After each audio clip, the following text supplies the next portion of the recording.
सतीश भोसले उर्फ खोक्या भोसले हा गरिबांना 10% व्याजाने पैसे देऊन पैसे उकळायचं काम करायचा।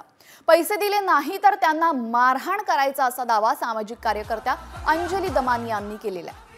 या खोक्या भोसलेचे अनेक व्हिडिओ समोर आले असून त्यामध्ये तो पैशांची उधळण करताना दिसतोय। त्यामुळे हा इतका पैसा आला तरी कुठून असा सवाल आता उपस्थित केला जातोय।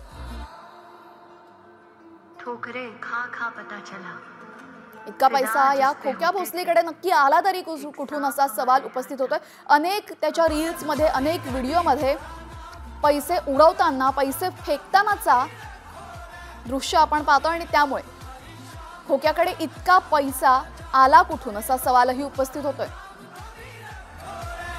दरम्यान अंजली दमानिया यांनी मोठा दावा केलेला आहे। गरिबांना 10% व्याजाने तो पैसे द्यायचा आणि जर पैसे त्यांनी दिले नाही तर त्यांना हाणामारी करायचा असा दावा यावेळेस अंजली दमानिया यांनी केलेला आहे। म्हणजे दोन्ही हातात जे तो दागिने, गळ्यात दागिने, बोटात अंगठ्या घालतो, हे सोनं कुठून आलं म्हणा, हे सगळ्याचं आता त्यांना एक्सप्लेनेशन देण्याची गरज आहे की या व्यक्तीकडे एवढा पैसा आला कुठून। आणि तो मी असं ऐकलंय की तो सतीश भोसले लोकांना मोठ्या प्रमाणावर लोनवर पैसे देतो आणि हे लोनवर दिलेले पैसे तो चक्रवाढ व्याजाने परत घेतो आणि त्याचे जे व्याज आहे ते 10%।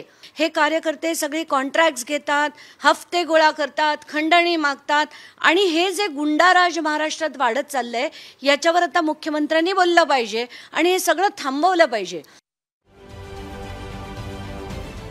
महाराष्ट्रातील सर्व बातम्यांचे विश्वासार्ह व्यासपीठ